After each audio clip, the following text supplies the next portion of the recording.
নতুন বছর আসতে আর মাত্র কয়েকটা দিন বাকি, কিন্তু তুমি জানো না তোমার জীবনের লক্ষ্য কি? যদি না জানো তাহলে কি তুমি 2025 এভাবে কাটিয়ে দিবে? আজকের এই ভিডিওটি তোমার জন্য। চলো আমরা শিখি কিভাবে নিজের জীবনের লক্ষ্য খুঁজে বের করতে হয়। যদি জীবনে কোনো লক্ষ্য না থাকে তাহলে সামনে কিভাবে এগোতে হবে বা কোন পথে হাঁটতে হবে তা আমরা কখনোই বুঝতে পারবো না। লক্ষ্যহীন জীবন হলো এক অন্ধকারে পথ চলার মতো, যেখানে গন্তব্য অজানা। তাই নতুন বছর শুরু হওয়ার আগে আমাদের জন্য সবচেয়ে গুরুত্বপূর্ণ কাজ হলো নিজের লক্ষ্য নির্ধারণ করা।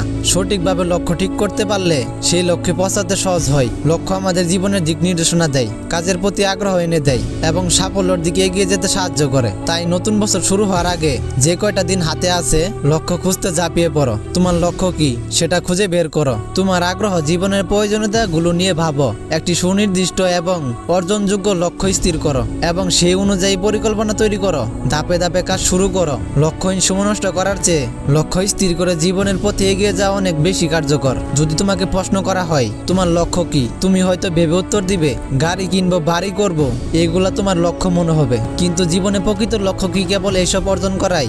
না, এগুলো কি আসলে তোমার মনের গভীর ইচ্ছা বা স্বপ্নের প্রতিফল, একটি নির্দিষ্ট পথে অগ্রসর হতে অনুপ্রাণিত করে। যেমন ধরো, একটি ছেলে যদি তার ক্লাসের 100 জন শিক্ষার্থীর মধ্যে প্রথম হতে চায়, সে তখন নিজের মধ্যে একটি শক্তি ইচ্ছা তৈরি করে। এই লক্ষ্য পূরণের জন্য সে দিনরাত কঠোর পরিশ্রম করে, মনোযোগ দিয়ে পড়ালেখা করে এবং তার সমস্ত সময় পড়ালেখায় ব্যস্ত রাখে। তার মনে এটাই বিশ্বাস, এই সাফল্য তার অর্জন করতেই হবে। এমন একটি লক্ষ্য তাকে সামনে এগিয়ে নিয়ে যায় এবং তার জীবনের সাফল্যের বাতি তৈরি করে। এটাকে বলে লক্ষ্য। প্রত্যেক সফল ব্যক্তির জীবনে একটি স্পষ্ট লক্ষ্য থাকে যা তাকে সামনে এগিয়ে নিয়ে যায়। লক্ষ্যহীনতা মানুষকে পিছিয়ে দেয়। তাই এগিয়ে যেতে হলে আগে নিজের লক্ষ্য নির্ধারণ করো এবং তা অর্জন করার পরিশ্রম করো। তোমার মনে হতে পারে আমার তো কোনো লক্ষ্য নেই, আমার কোনো গুণ নেই, আমার কোনো দক্ষতা নেই। কিন্তু বাস্তবতা হলো তোমার মধ্যে নিশ্চিত এমন কিছু গুণ বা দক্ষতা রয়েছে যা তুমি হয়তো খুঁজে পাওনি। প্রথমে নিজেকে সময় দাও, গভীরভাবে যাচাই বাছাই করো। অফলাইনে এবং অনলাইনে নিজেকে বিশ্লেষণ করো। এমনকি কোনো বিষয় আছে যেখানে তুমি ভালো, পড়ালেখায়, সৃজনশীল কাজে, মনোযোগে বা অন্য কোনো ক্ষেত্রে যেখানে তুমি ভালো, সেখানে মনোযোগ দাও। যদি তাও খুঁজে না পাও তাহলে তোমার আশেপাশে মানুষের সঙ্গে কথা বলো। তোমার পরিবার,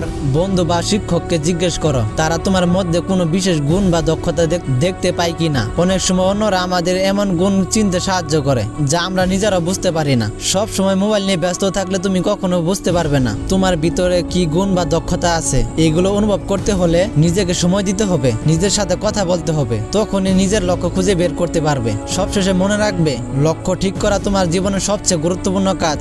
যেভাবে হোক তোমাকে তোমার লক্ষ্য খুঁজে বের করতেই হবে। এটি খুঁজে পেলে তুমি নিজের পথ তৈরি করতে পারবে এবং জীবনে সত্যিকারের সাফল্যের দিকে এগিয়ে যেতে পারবে। তাই লক্ষ্য খুঁজে বের করো আর সেই লক্ষ্যের দিকে এগিয়ে যাও। একদিন নিশ্চিতভাবে তুমি সফল হতে পারবে।